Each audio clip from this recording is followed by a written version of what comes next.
Tamimi David Reis Borsato, gerente desta unidade, a qual pertencemos à Campo Portinari. E hoje estou aqui para contar um pouco da trajetória da minha família, que são árabes, e sua vinda da Síria, Damasco, para o Brasil. Meus pais são descendentes de árabes, papai da Síria, Damasco, e mamãe de Homs, do Líbano. Vieram muito novos de lá para o Brasil, porque por causa das guerras que eles cresceram vendo o país em guerra e saíram de lá à procura de um local mais calmo, um local onde se vivesse tranquilo. E foi assim que papai veio primeiro para o Brasil, aqui já estava, e começaram a mandar mensagem dizendo que aqui no Brasil a vida era mais fácil, era um povo muito unido e que eles viessem para cá. Mamãe, aos 14 anos, então veio junto com o irmão para tentar a vida aqui no Brasil. Assim que chegaram, eles procuraram o estado de São Paulo, mais precisamente a região noroeste, Penápolis, Havaiandaba, Bonifácio, eram os lugares ali perto, e ali eles tentavam fazer um pequeno comércio para sobreviver. Mas viram que a vida não era tão fácil como aquela ilusão que vieram, que no Brasil iriam fazer uma vida farta, fácil e não trabalhosa como lá na Síria. Depois saíram da região noroeste e vieram aqui para a Alta Paulista, procuraram a região que diz que era mais progressiva, tinha maior número de trabalho. Então, primeiramente ficaram em Pompeia, depois passaram para Padre Nóbrega, até chegar em Herculândia. Em Herculândia eles se estabeleceram, onde ali começaram a comprar um pedaço de terra. Desse pedaço de terra foram plantando, na época era o café o principal. Aí veio o gado, e para atender os funcionários abriram também o quê? Um pequeno comércio de secos e molhado, que na época se usava esse termo. Mas não pararam aí, também compraram uma máquina de benefício de café, arroz, e foram se prosperando, graças ao trabalho, subindo na vida. Mas, nesse interim, a família foi aumentando. O papai encontrou mamãe, que desde aos 14 anos ele já havia se encantado com ela, pediu em namoro, mas ela queria primeiro fazer a vida do irmão para depois casar. Então foram 17 anos de espera. Depois que ela se casou, começou a aumentar a família, e o quê? Ela se preocupava muito em querer dar aos filhos, ela e papai, um estudo para que não sofressem o que eles passaram aqui no Brasil. Primeiramente com a língua, uma língua totalmente diferente. E para poder conseguir aprender, não sei se vocês perceberam que todas as etnias procuraram a zona rural, trabalhavam na lavoura. O árabe foi o único que não foi para a lavoura. Por quê? Eles se dedicavam ao comércio, que era próprio da raça, o comércio. Então, eles começaram como mascates. Pegavam sua malinha, iam para a região rural, onde lá eles vendiam, tinham tudo. Assim eles podiam aprender a língua e, ao mesmo tempo, ganhar o suficiente para depois abrir na cidade, se estabelecer na cidade. Em Tupã, a primeira sorveteria foi um árabe da família Caran, que abriu a primeira sorveteria. Tivemos o primeiro bazar, que foi um bazar famoso, Pérola, do senhor Salmém. E tivemos também a família do Abílio Miguel, que se dedicou ao quê? A máquina de benefício, café e outros cereais. E também a família Gantos, que foi o quê? A serraria. Então o árabe aqui na nossa região, precisamente mais em Tupã, foi uma etnia muito grande e muito unida. Também a raça árabe, quando viemos para cá, que eu era criança, era um número muito grande de árabes e que costumavam, cada semana, uma família à noite reunir na casa da outra. Chamava Sahri. Então lá as crianças brincavam, os pais, as mães conversavam, serviam um cafezinho, era uma delícia. Mas com o tempo tudo foi se acabando e hoje praticamente dá para contar os filhos dos árabes que moram ainda aqui em Tupã.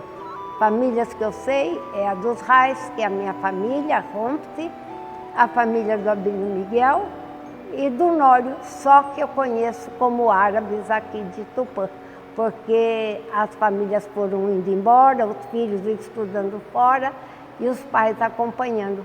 Então é uma minoria e os que ficaram são filhos desses árabes que aqui residiam.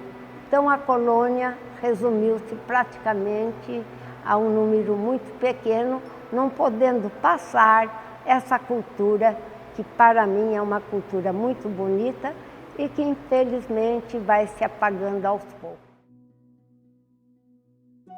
Me perguntaram como que a gente chegou a Tupã.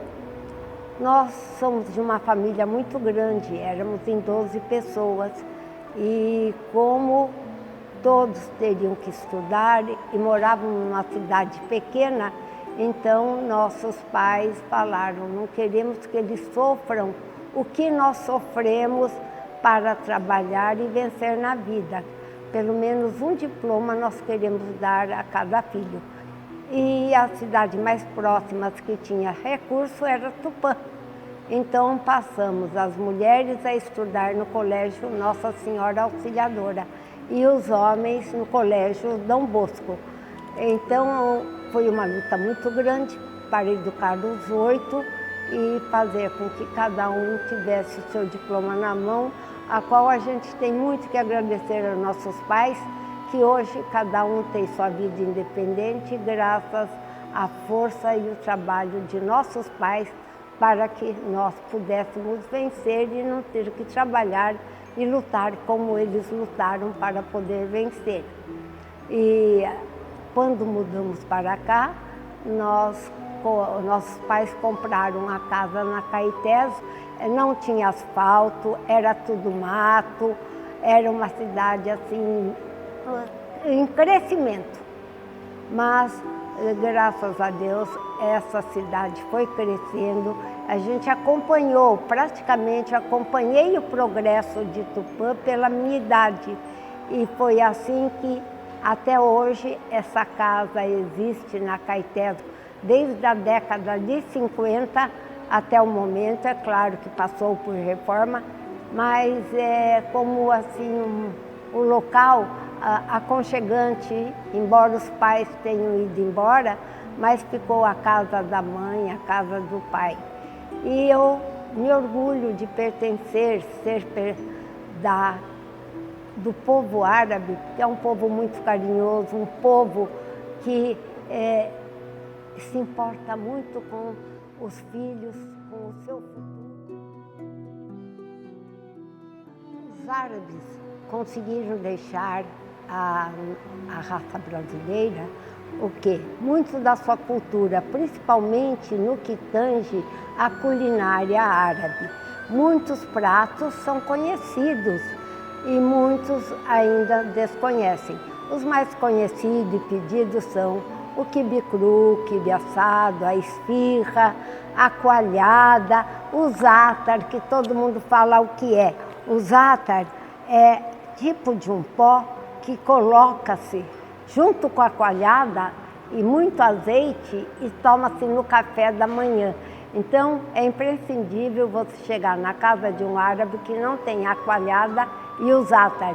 E no café, para tornar mais cheiroso e saboroso, eles usam o réel, que é em sírio, mas em português se chama cardamomo. É uma sementinha que dá um sabor e um cheiro especial no café. Então, o árabe deixou muito da sua culinária, deixou o charuto, tanto de... O nosso é de folha de uva e tem o de repolho, deixou outros pratos que o brasileiro aprecia muito, que é a abobrinha recheada com arroz e carne e os miúdos de carneiro. Deixou o carneiro é a carne principal do árabe, onde eles utilizam como churrasco ou então fazem o carneiro cheio, um arroz com todos os miúdos do carneiro, coloca, enche e depois de cozido num tacho, ele é levado ao forno, besuntado com manteiga e oferecido. E assim muitos outros pratos dentro da culinária. Mas eles não pensaram só na culinária, pensaram também na beleza, principalmente o realce no olho. Então eles usam isso daqui que não é encontrado no Brasil, aonde eles passam como se para fortificar o olho e dar maior beleza, chamar mais atenção do olho, que aqui nós, os brasileiros, pouco usam, mas o árabe usa direto, nós chamamos de kirhil. Agora, o árabe deu muito a sua contribuição, não só também na culinária, ele deu a sua contribuição na dança, que muitos dançam a dança do ventre, que é uma dança árabe. Ele procurou passar também muito a sua língua, mas que dificultou. E na religião, os árabes têm uma parte que são católicos, outros não. Os católicos seguiam a igreja ortodoxa, mas chegando aqui no Brasil, todos partiram para a igreja católica. Então nós podemos ver que a contribuição do árabe foi muito grande. Quanto às roupas árabes, a gente não pode definir, porque cada região usa de uma forma.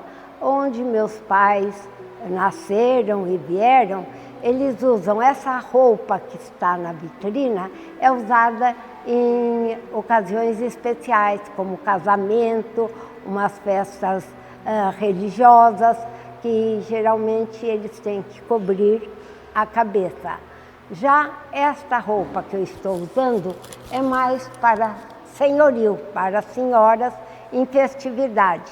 Mas temos também a que é usada pelo jovem, a cor é diferente, é mais alegre, tanto a forma da figura bordada, então é bem mais suave e não é tão carregada como a de adulto. E temos das crianças, que é bem variada, bem colorida, é o estilo mesmo que a criança pode usar.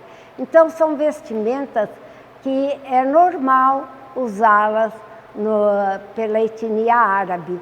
Já no Brasil, quando você sai com uma roupa assim, é de estranhar, porque pouco uso se faz dessa roupa.